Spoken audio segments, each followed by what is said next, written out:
nosotros ya veníamos del mundo de Internet, de emprender.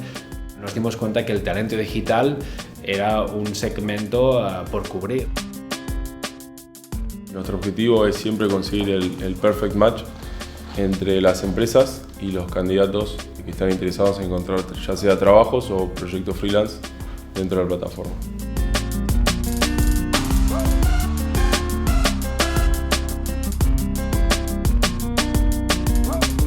Hasta ahora todos los portales de empleo que hay, por ejemplo, y empresas de selección, siempre han estado muy enfocadas hacia la empresa. Y nosotros intentamos balancear esto, que hasta ahora no había ocurrido, ¿no? El decir, no, vamos a dar un buen servicio al profesional. Hacer un buen match es lo más difícil. Nosotros nos hemos basado en la industria de las citas para replicarlo a la industria de la búsqueda de empleo y de contratación de servicios profesionales. Nosotros los ponemos en contacto, si luego pasa algo más ya dependerá de ellos, ¿no? Pero la cuestión es que llegue a producirse esa cita. El hecho de poder decir que has conseguido una oferta de trabajo por internet en 2 clics y decir, mira, mañana empiezo a trabajar aquí, horario, jornada completa, fijo y ya.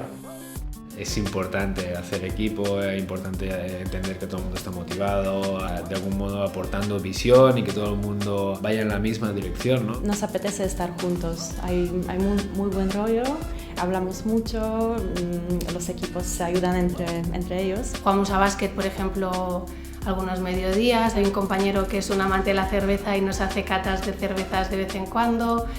Vamos a comer una vez por semana todos juntos, tenemos reuniones de empresa todos a la vez, una vez a la semana, para ver un poco qué están haciendo las otras áreas y los otros departamentos. Incentivamos a los que quieran, si quieren ir a trabajar a otras oficinas o conocer otros lugares, mientras puedan seguir cumpliendo su rol, lo incentivamos.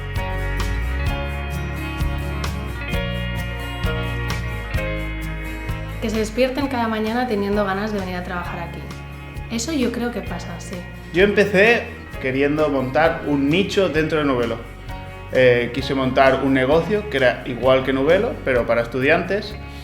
Y en ese momento me di cuenta que existía Nubelo. Yo cuento la historia como quise crear la competencia Nubelo y me ficharon.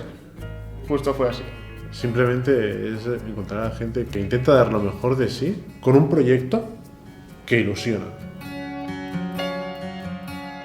Lo más importante que me quedo es la enseñanza de que si hay algo que se quiere hacer, se puede hacer.